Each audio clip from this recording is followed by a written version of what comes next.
Green डाल दो। रणथंभौर के चौहान। राजस्थान में चौहान के 3 शाखाएं हैं जो अपन पढ़ेंगे। वैसे तो बहुत सारी थी, वैसे तो चौहानों की काफी शाखाएं थी, लेकिन अपन जो सिलेबस में है वो 3 शाखाएं हैं, यानी 3 केंद्र हैं। यानी अपन जो पढ़ेंगे वो एक तो ये हो गया रणथंभौर के चौहान, एक पढ़ेंगे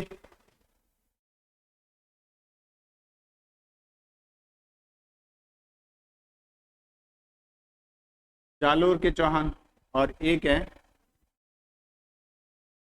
अजमेर के चौहान।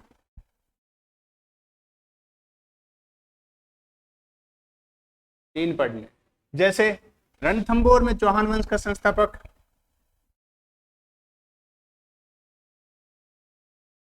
गोविंदराज था। कौन था? गोविंदराज। अजमेर में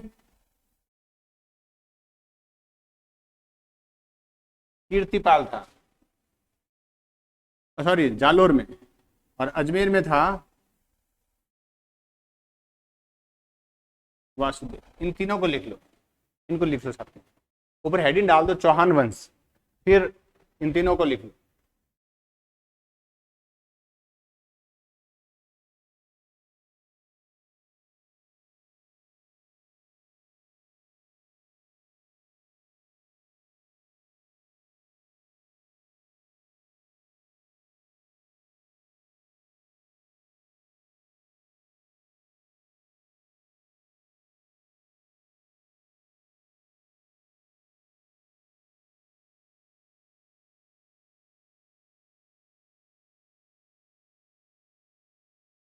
ये ध्यान रखनी, पूछ सकते हैं कौन किसका कहाँ का संस्थापक था। अब ये गोविंदराज हैं, ये पृथ्वीराज चौहान थर्ड का पुत्र है। जो पृथ्वीराज चौहान के गौरी के हाथों पराजय होने के बाद ये जो गोविंदराज है वो रणथंभौर चला गया और वहां एक चौहान शाखा की स्थापना की। लिखो, देखो, गोविंदराज संस्थापक है जो पृथ्वीराज चौहान तृतीय का पुत्र है।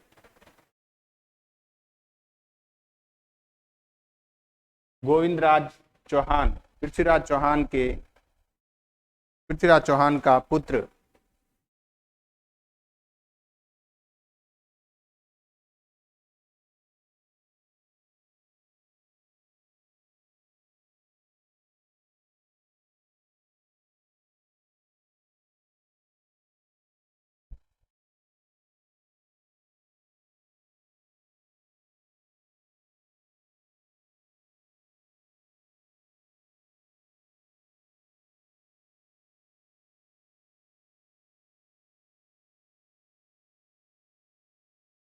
ये इसके इन शासकों का बस नाम ध्यान रखना, बाकी ज्यादा नहीं करना है, इनके पूछते नहीं है। यानी पृथ्वीराज चौहान का पुत्र ने रणथंभौर में चौहान वंश की स्थापना की। उसके बाद ये शासक बने जैत्र सिंह, प्रहलादन, बाघभट्ट, जैत्र सिंह, वीर नारायण और जैत्र सिंह। ये गोविंदराज के बाद के हैं, गोविंदराज के बाद के हैं। और इसके बाद आया अमीर देव।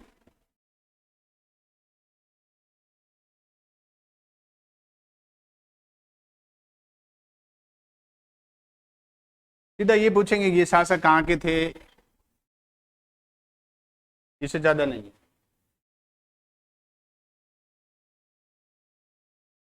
और लास्ट में आया अमीर देव। फिर अमीर देव का युद्ध होता है इसके साथ, अलाउद्दीन खिलजी के साथ। वो युद्ध ही करना, युद्ध के जो संघर्ष है वो ही करना मुख्य रूप से।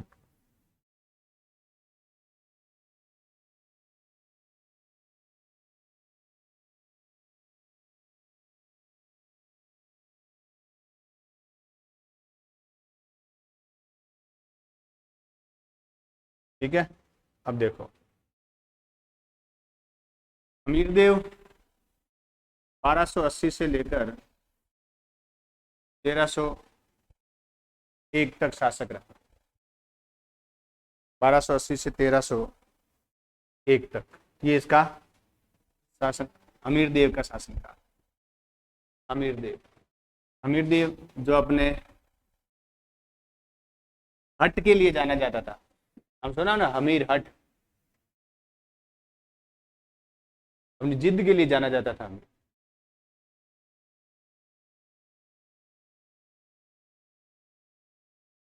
है? हाँ, अपनी इसी का करना है, यही करना है, क्योंकि सिलेबस में दिया हुआ होता है, या सिलेबस में नहीं भी दिया होता ना, तो यही है जहाँ संघर्ष हुआ है। हाँ, मुगलों से क्या, दिल्ली के जो दिल्ली सल्तनत से संघर्ष यहीं से शुरू हुआ। इससे पहले भी हुआ है, इससे पहले भी हुआ है, इसके अलाउद्दीन खिलजी से पहले भी हुआ। अलाउद्दीन खिलजी का एक चाचा ससुर मतलब जो चाचा भी है और ससुर भी है उसका, जलालुद्दीन खिलजी, उसने भी अमीर देव पर आक्रमण किया था 1299 के आसपास। हाँ सर, 99, 1292-93 के आसपास, लेकिन वो पराजित हुआ जलालुद्दीन खिलजी। फिर उसने कहा कि ऐसे किले में मुसलमान की दाढ़ी के एक बाल के बराबर भी नहीं समझता। हारने के बाद बोला, तो भाई आया क्यों था तू? और जब रणथंबोर हार गया, सल्तनत काल 1206 से है, 1206 से लेकर 1527 तक, 26 तक, मतलब तराइन के युद्ध तक, जब तक वो इब्राहिम लोदी पराजित नहीं हो जाता तब तक। 120 साल के, ज्यादा है लगभग 3। हाँ, फिर मुगल काल आता है। तो ये इसका काल है, 1280 से 1301।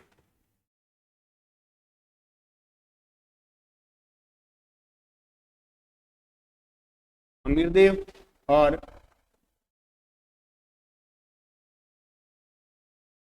अलाउद्दीन में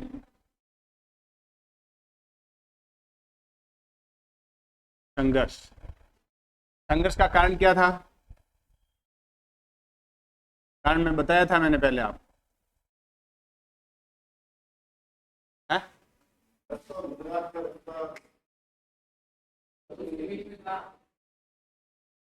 रतन सिंह और जालोर के बीच में था। कारण क्या था कि अलाउद्दीन खिलजी का एक विद्रोही सैन्य अधिकारी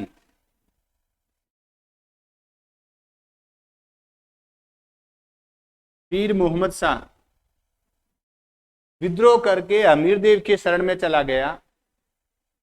फिर अलाउद्दीन ने उसको मांगा वापस कि मेरे उस विद्रोही को वापस दे, मांगा, तो अलाउद्दीन खिलजी ने, इसने हमीरदेव ने मना कर दिया कि राजपूतों की ये शान के विपरीत है कि शरण में आए हुए व्यक्ति को हम वापस देते हैं, इसकी रक्षा का दायित्व मेरा है। इसी बात को लेकर के अलाउद्दीन खिलजी ने चित्तौड़ पर, मेवाड़ पर, इस रणथंबोर पर आक्रमण कर दिया। कारण लिखो, पूछा हुआ कई बार, कारण लिखो। अलाउद्दीन खिलजी के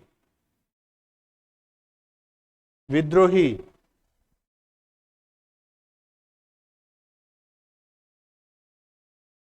विद्रोही सैन्य अधिकारी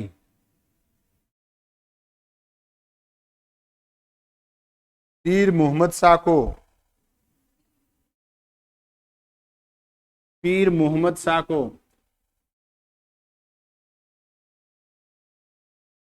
अलाउद्दीन मोहम्मद शाह को अमीरदेव द्वारा शरण देना, विद्रोही पीर मोहम्मद शाह को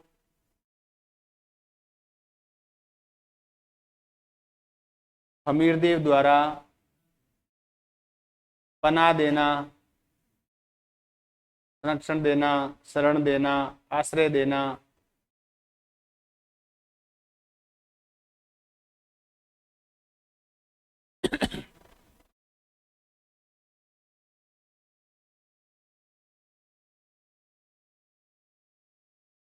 ठीक है। अलाउद्दीन ने इसको वापस मांगा, इसने देने से इनकार कर दिया। अब अलाउद्दीन ने सेना तैयार की और उलुग खां, नुसरत खां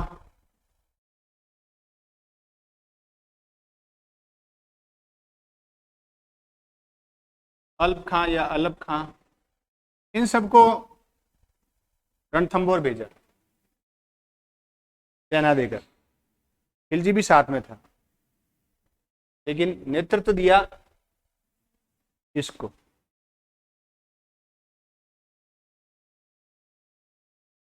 रणथंभौर का किला है वो ऊंची पहाड़ी पर है, चारों तरफ जंगल है, जंगल के बीच में है। खिलजी की सेना ने उस किले को चारों तरफ से घेरा, लंबे समय तक घेरा रहा चारों तरफ से, और कुछ ऐसी हरकतें की खिलजी ने कि ऐसा कहते हैं इतिहासकार के अंदर जो पानी के कुंड थे ना, बाहर से उन पानी के कुंड में उन्होंने मांस के टुकड़े फेंकवा दिए। जैसे उनके पास अलग अलग टाइप के हथियार थे उस दौरान उनके पास, उनको चढ़ा चढ़ा करके अंदर, जहां पर भी गिरा, कोई पानी कुंड में गिरा, कोई नहीं गिरा, तालाब थे अंदर। तोपे, हाँ बारूद था ना उसके पास, तोपे नहीं थी, बारूद थी उनके पास।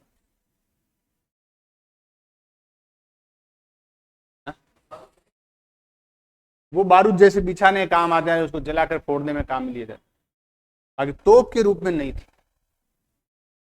तोपे आई है बाबर के साथ, भारत में तोपे बाबर ही लेके आया था, बारूद तो था हाँ मुगल काल के प्रारंभ में बाबर ही लेके आ गए। तो अब क्या हुआ, अब धीरे धीरे अंदर पानी की किल्लत हो गई। उसने यहां तक कि कहते हैं कि बाहर भी बारूद बिछा दिया था। अब स्पष्ट क्या है, कहीं स्पष्ट नहीं है वैसे तो। और ये उसका इंचार्ज था इस आक्रमण का कौन, नुसरत खां। उस समय पता नहीं क्या हुआ, कोई बारूद फट गया या अंदर से कुछ कोई ऐसा पत्थर आया, कुछ भी हुआ, ऐसी कोई घटना हुई जो इसके ऊपर आकर गिर गई और ये मारा गया। यानी अमीर देव के साथ अलाउद्दीन खिलजी के युद्ध के दौरान मारा जाने वाला सैन्य अधिकारी कौन था, नुसरत खां। ये कई बार पूछा हुआ। चलो देखो कुछ पॉइंट लिखो। खिलजी के सेना का नेतृत्व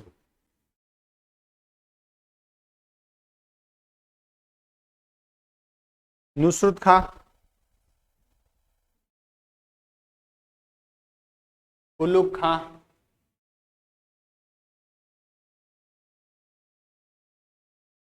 और अल्प खां के पास था। नुसरत खां,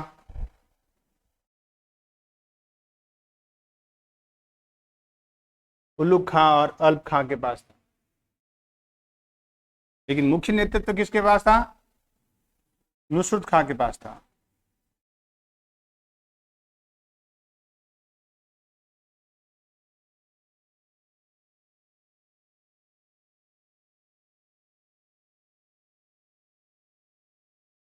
नुसरत खां इस युद्ध में मारा गया। नुसरत खां इस युद्ध में मारा गया।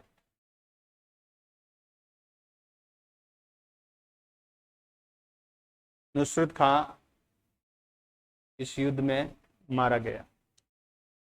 अब पूरा किला चारों तरफ से घिरा हुआ है, अंदर पानी की कमी की वजह क्या थी वो आपको पता है, अनाज की कमी होने लगी। तो अमीर देव ने क्या किया, अपने दो सैन्य अधिकारी जिनका नाम था रणमल और रतिपाल, इनको भेजा अलाउद्दीन खिलजी के पास समझौते के लिए। चलो आपस में बैठकर संधि कर लेते हैं, बातचीत कर लेते। ये दोनों गए किसके पास, अलाउद्दीन खिलजी के पास।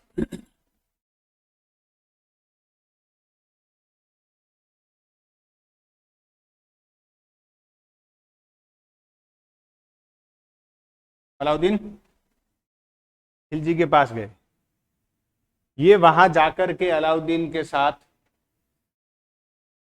ये समझौता करके आगे कि हम जाएंगे, महाराज ने तो भेजा हमें समझौता करने के लिए, हम जैसा कहेंगे वो मान जाएंगे, हम जाएंगे और किले के दरवाजे खोल देंगे और तुम सेना लेकर अंदर घुस जाना। ये समझौता किया आपस में, जबकि अमीर देव को पता नहीं है कि इन्होंने क्या समझौता किया।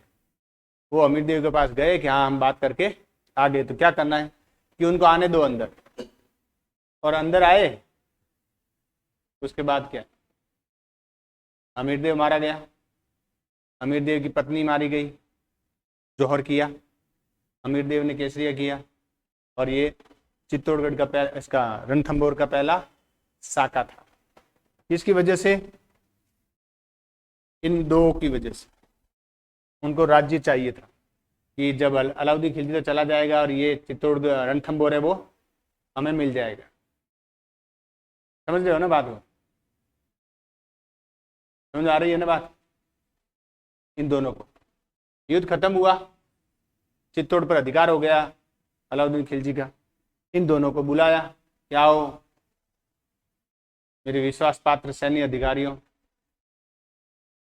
देशद्रोही हिंदुओं, तुम आओ दोनों मेरे पास, बताओ तुम्हारे साथ क्या किया जाए, क्योंकि इनाम दो।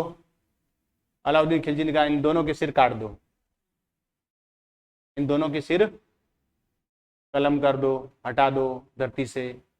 जो आदमी अपने स्वामी का नहीं हो सकता वो मेरा कैसे होगा। और दोनों मारे गए। ये पूछा हुआ कई बार, विश्वास। ये भी ऐसे ही जीता गया, जालोर का किला भी ऐसे ही जीता गया था। लिखो देखो, नेक्स्ट लिखो। हमीरदेव ने रणमल और रतिपाल को, रणमल और रतिपाल को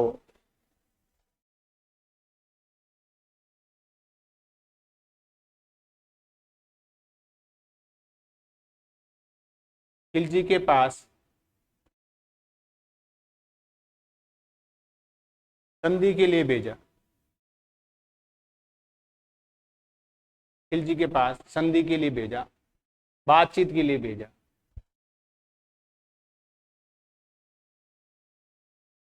और ये दोनों खिलजी से मिल गए।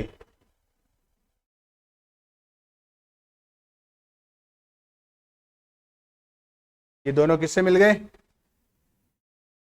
खिलजी से मिल गए।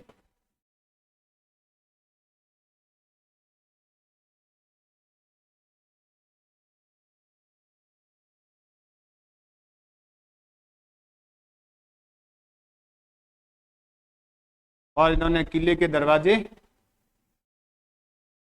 खुलवा दिए।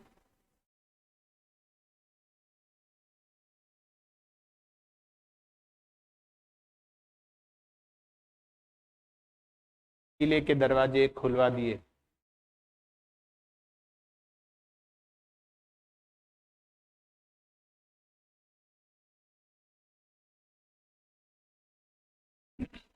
ये चित्तौड़गढ़ का पहला, सॉरी, रणथंभौर का पहला साका था। और साका क्या होता है, दो घटनाएं जब साथ में घटित हो, महिलाएं क्या करे, जौहर करे, और पुरुष क्या करे, केसरिया करे, तो क्या कहलाता है, साका कहलाता है।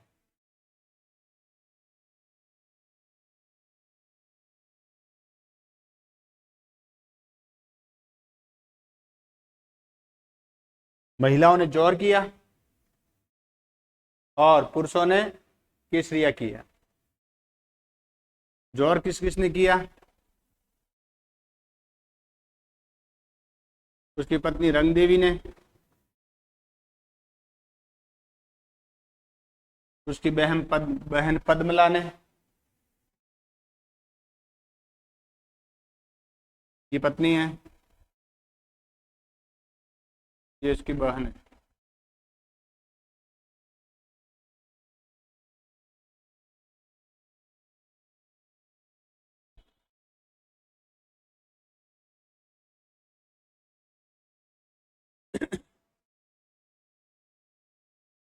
ऐसी मान्यता है कि यहाँ पर जल जौहर हुआ था, अग्नि जौहर नहीं। कुंड में, पानी के कुंड में कूद गए। वहां एक तालाब भी है जिसका नाम है पद्मला तालाब, रणथंभौर के किले में। और उस तालाब का नाम अमीरदेव की बहन के नाम पर रखा गया, और उसी तालाब में उन्होंने जौहर किया।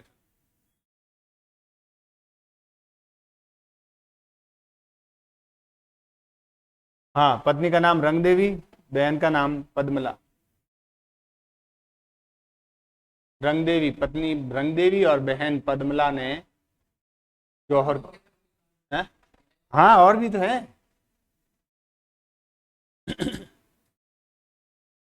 और भी है।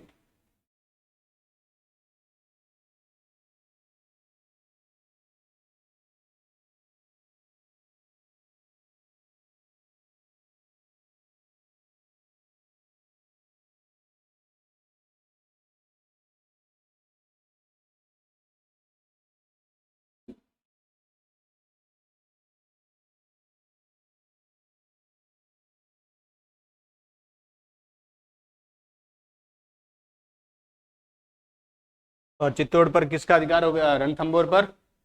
रणथंभौर पर किसका अधिकार हो गया? अलाउद्दीन खिलजी का। अब इस युद्ध का वर्णन, अलाउद्दीन खिलजी का एक दरबारी है जिसका नाम है अमीर खुसरो, दरबारी कवि था अलाउद्दीन खिलजी का। वो उस युद्ध में उपस्थित था। ये रणथंभौर में भी था, चित्तौड़ में भी था, और वहां पर जालोर में भी था। हाँ, युद्ध तो सारे ऐसे जीते। कहीं खुद ने चीटिंग की है, कहीं पर राजपूतों ने चीटिंग की। अमीर खुसरो की ये किताब है।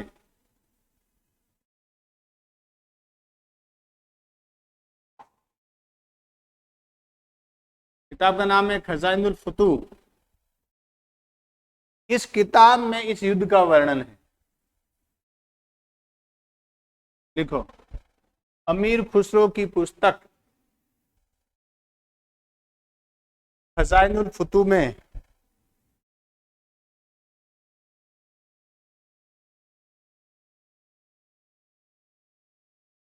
खजाइनुल फुतूह, खजाइनुल फतूह में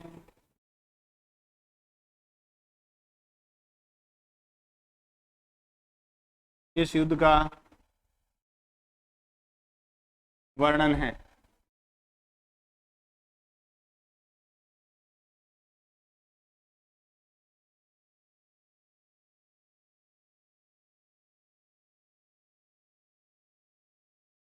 खजाइनुल फुतूह में इस युद्ध का वर्णन है।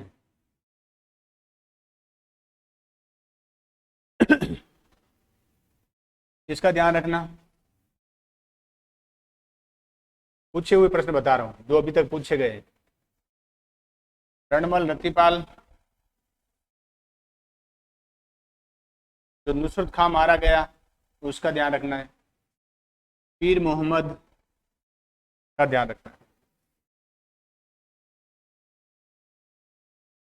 जो पूछे हुए प्रश्न है वो।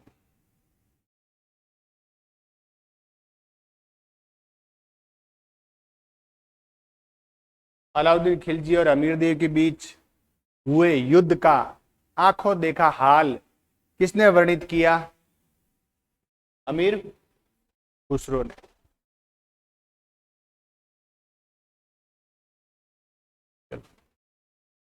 अब लिखो,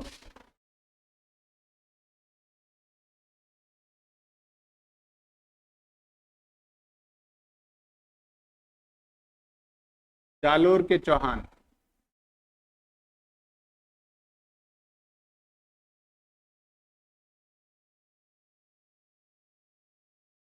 जालोर के चौहानों का संस्थापक कीर्तिपाल था, जो कहां से आया था?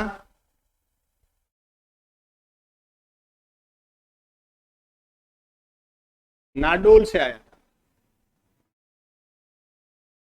कहां से आया? नाडोल से। नाडोल पाली में, नाडोल पाली में है।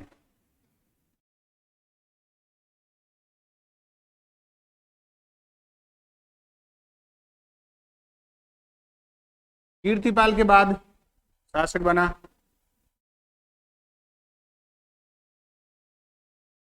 समर सिंह। समर सिंह के बाद उदय सिंह। उदय सिंह के बाद चाचिंग देव। फिर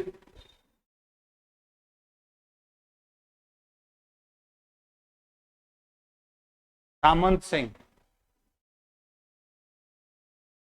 सामंत सिंह। ये पूछे हुए प्रश्न है, कॉलेज लेक्चरर में या स्कूल लेक्चरर पूछा था, इन शासकों का क्रम पूछ लिया था। नहीं सॉरी, हाँ एक में तो क्रम पूछा था, एक में पूछा था। चलो इसको लिखो पहले, फिर बताता हूँ क्या था।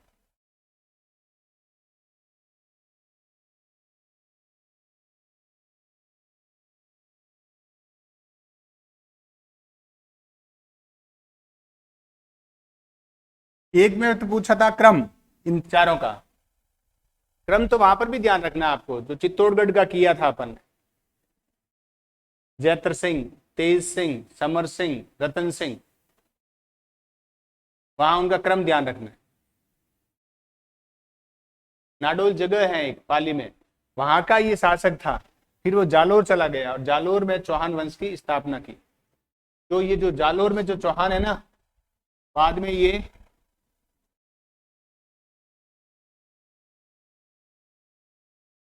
सोनगरा चौहान कहलाए।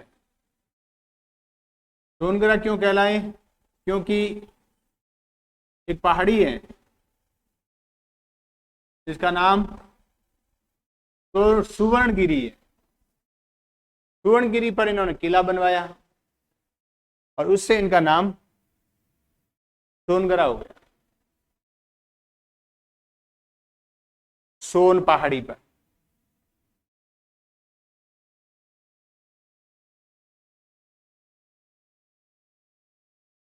इनकी कुलदेवी कौन है?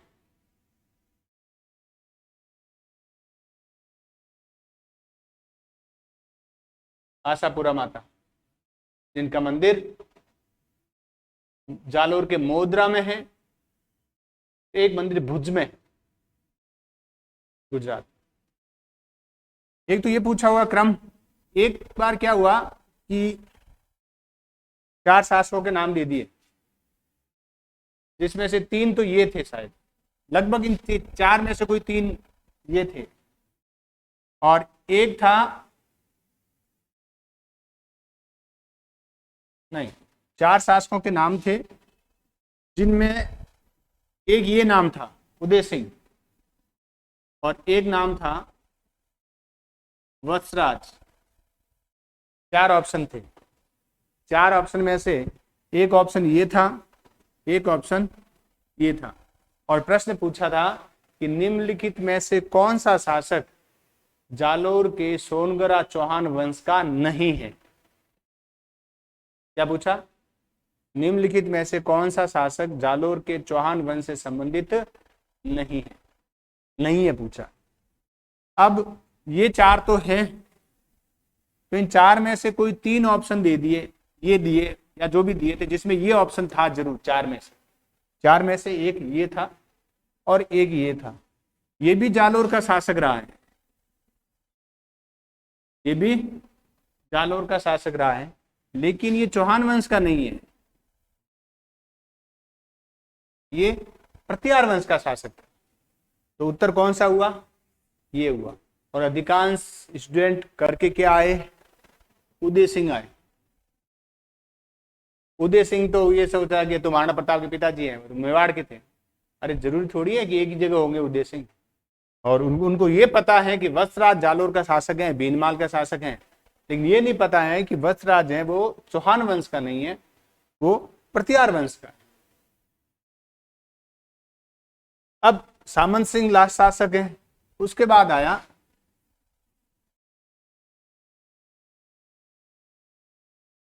कानरदेव। कानरदेव का एक पुत्र जिसका नाम था वीरमदेव, ये इसका पुत्र है। और इसका एक भाई है जिसका नाम है सातलदेव। सातलदेव सिवाना में शासन करता था।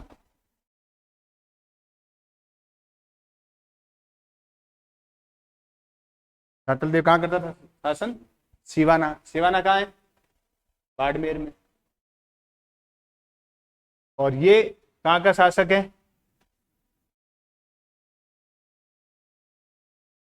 जालोर का शासक है। वीरमदेव कानरदेव का पुत्र है, ध्यान रखना क्योंकि आएंगे आगे घटनाक्रम में।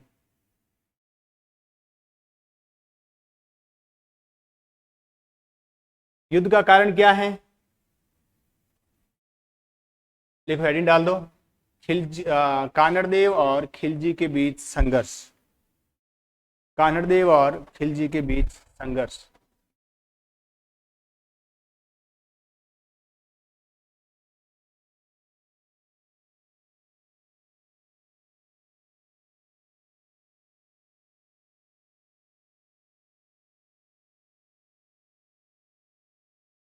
कानरदेव और खिलजी के बीच संघर्ष। अब संघर्ष का कारण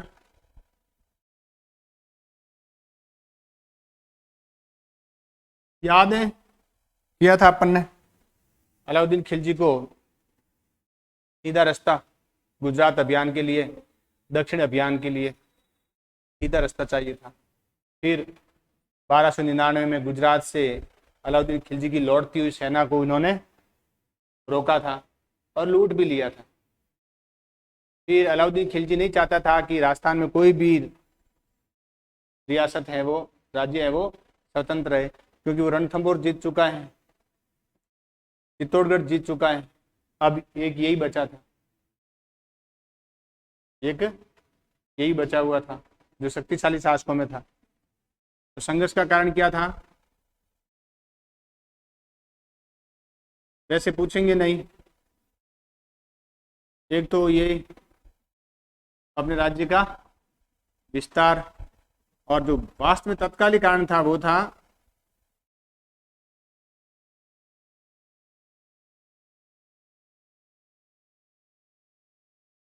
गुजरात से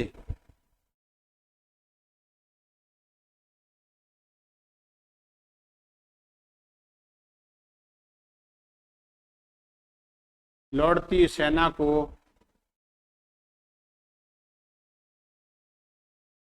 लूटना। किसकी सेना को लूटा?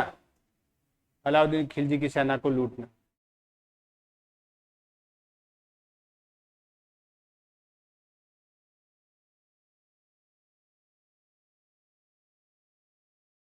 अलाउद्दीन खिलजी की लौटती हुई सेना को लूटना।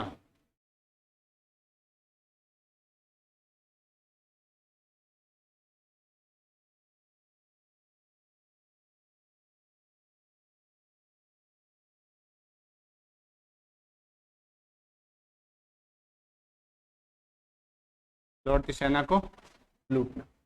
अब खिलजी ने जालोर पर 2 बार आक्रमण किया। पहला आक्रमण किया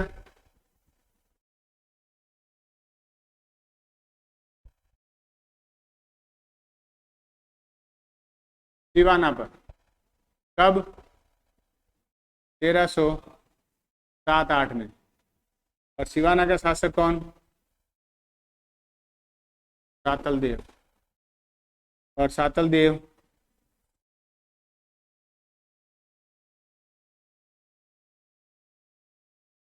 परास्त हुआ। लिखो, सिवाना पर आक्रमण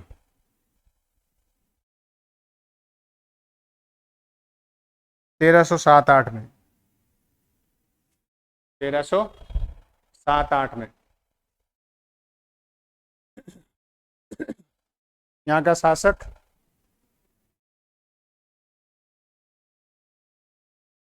सातल देव।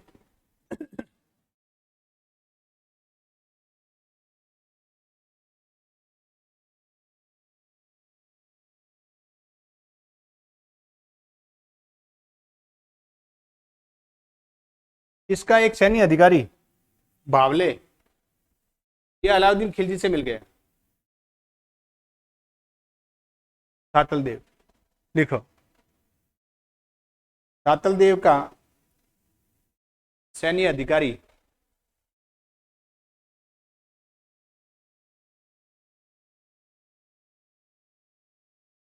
खिलजी से मिल गया।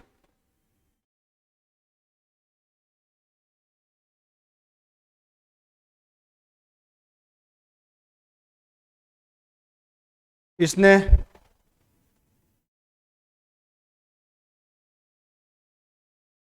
जो किले के भीतर जो पानी था ना, पानी में गाय का रक्त मिला दिया। किसने? इस बावले।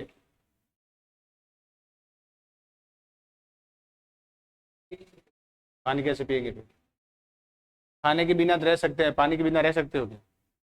खाने की जगह तो आप कुछ भी खा लो, थोड़ी देर गुड़ खा लिया तो भी थोड़ी सी एनर्जी मिल जाती है। पानी की जगह तो पानी ही पीना पड़ेगा। रणथंभौर में यही हुआ, यहाँ पर भी यही हुआ, और ये मारा गया। कब जीता सिवाना? 1307-8। वो कानड़ देव वाला 11। अब देखो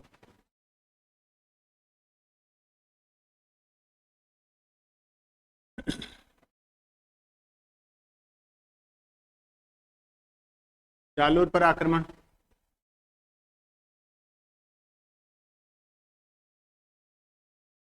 तेरह सौ 11। यहाँ पे क्या हुआ कि अलाउद्दीन खिलजी ने अपने एक सैन्य अधिकारी को भेजा, सेनाधिकारी, रणथंभौर ये जालोर को जीतने के लिए।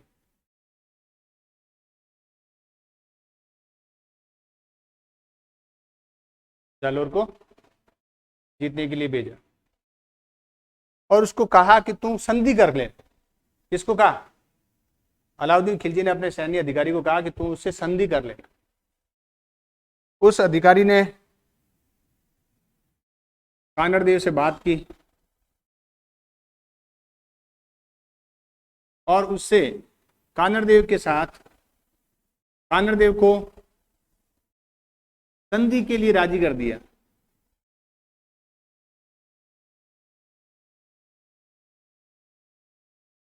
संधि के लिए राजी कर दिया कानड़ देव को, और कहा कि चल संधि कर लेते हैं, तू दिल्ली चल खिलजी के दरबार में। तो इसने कानड़ देव ने कहा कि वहां अपमान नहीं होना चाहिए, किसी प्रकार की बदतमीजी नहीं होनी, कि नहीं होगी बदतमीजी हमारे साथ। कानड़ देव और उसका बेटा वीरमदेव दोनों दिल्ली गए और वहां जाके देखा कानड़ देव देखा कि यहाँ तो गड़बड़ हो सकती है। बातचीत हुई और बातचीत में जो क्या है, तो तुम में होगी, दोनों की विवाद हो गया और वो ये चैलेंज देके आ गया वहां से, क्या तो युद्ध के मैदान में मिलेंगे।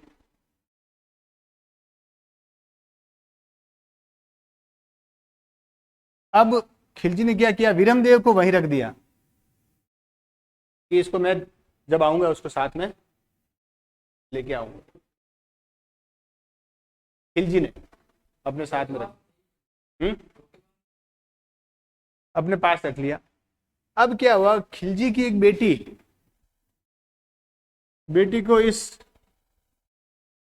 बांके राजपूत से प्यार हो गया। क्या हुआ? प्यार हो गया। शादी करूंगी तो इसी से करूंगी। हाँ, खिलजी की बेटी ने कि शादी करूंगी तो इसी से करूंगी। अब ये शादी के लिए तैयार नहीं, कैसे करके ये वहां से पीछा छुड़ा करके ठीक है मैं आ रहा हूँ। ये कहानी कई जो ऐतिहासिक किताबें है ना, मूणोत नैन श्री ख्यात में भी कहीं कहीं इसका वर्णन है, सभी जो कई किताबों में है इसका वर्णन। तो ये वहां उससे ये वादा करके कि ठीक है मैं बिल्कुल तेरे से शादी करूंगा, एक बार मुझे जालोर जाने दे। ये पीछे से उसका मतलब उसका पीछा छुड़ा करके जालोर आ गया। तब इसकी माँ ने,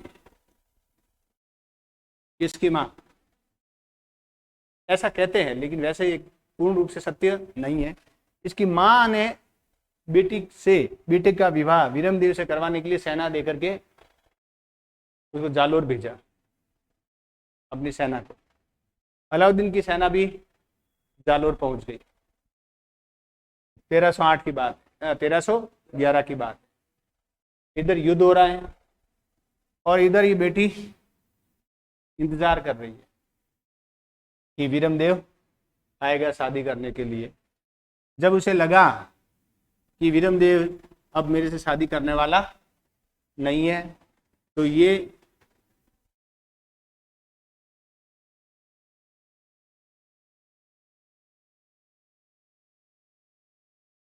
यमुना में कूदकर आत्महत्या कर दी। किसने? इसकी पुत्री। किसकी पुत्री? अलाउद्दीन खिलजी, जिसका नाम था फिरोजा।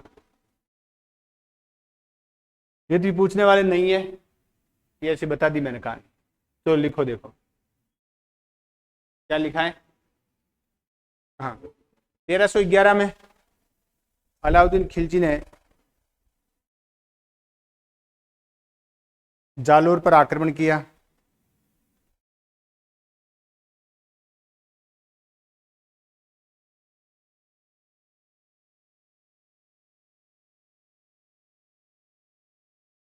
कानरदेव और वीरमदेव दोनों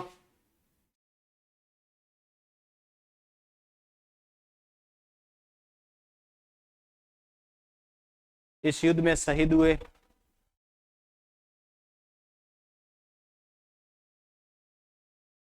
कानरदेव और वीरमदेव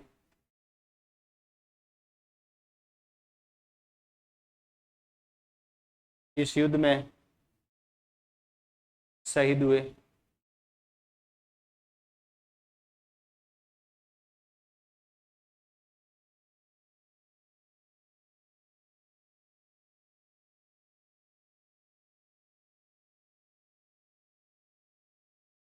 खिलजी ने जालोर का नाम जलालाबाद रखा। क्या रखा? जलालाबाद।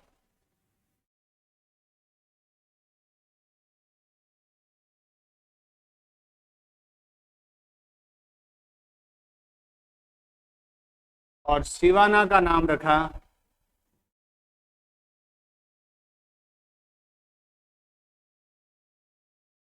खैराबाद। सिवाना का नाम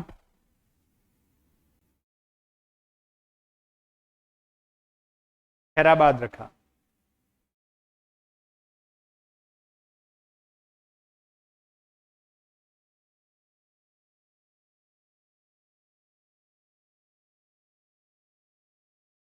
चित्तौड़गढ़ का क्या नाम रखा?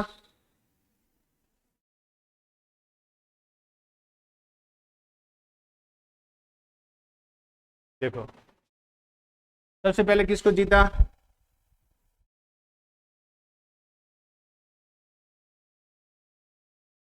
रणथंभौर को। कब जीता? 1301 में। नाम बदला क्या? नहीं बदला। चित्तौड़गढ़ कब जीता? 1303 में। क्या नाम रखा?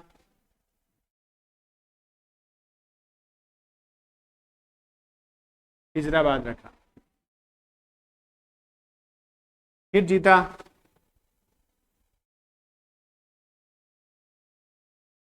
दीवाना 1307-8। क्या नाम रखा? खैराबाद।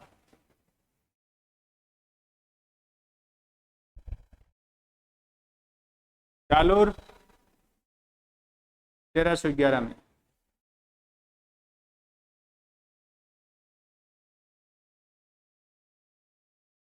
क्या नाम रखा? जलालाबाद।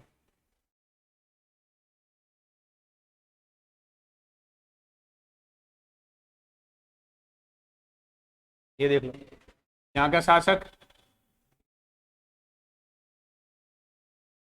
मीरदेव।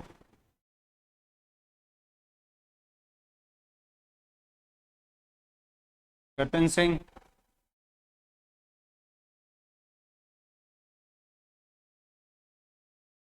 सातल देव।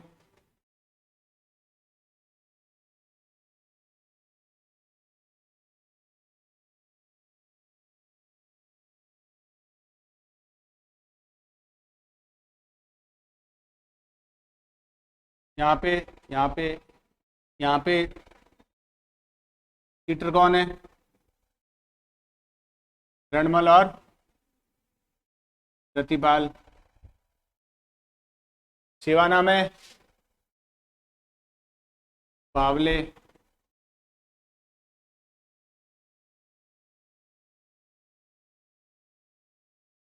धोखेबाज है ये, देशद्रोही हिंदू है ये बावले। और जालोर में था बीका दहिया। इसने गुप्त रास्ता बता दिया था जालोर का, किसी को नहीं पता था।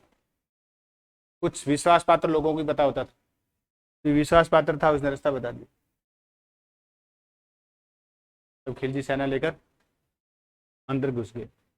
इनको लिख लो।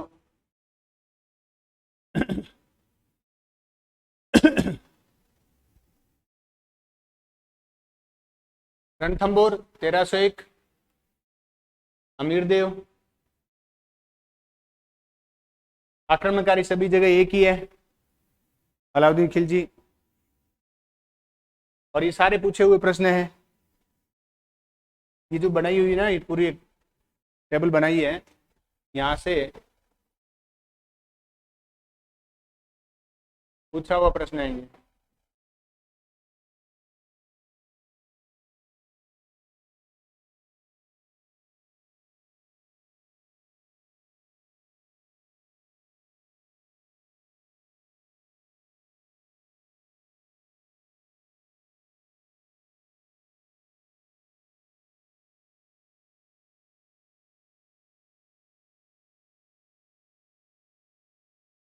चित्तौड़गढ़ में 1303, नाम क्या रखा?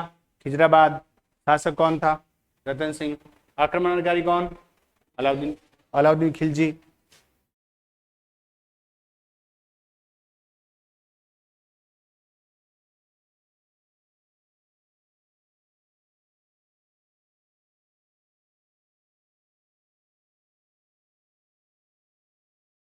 सिवाना में 1307-8 में खैराबाद नाम रखा खिलजी ने। वहां के शासक कौन? सातल देव शहीद हुआ। विद्रोही कौन? देशद्रोही बावले। जालोर में 1311 में जीता, नाम रखा जलालाबाद। शासक था कानड़ देव। बीका दैया वहां का देशद्रोही था।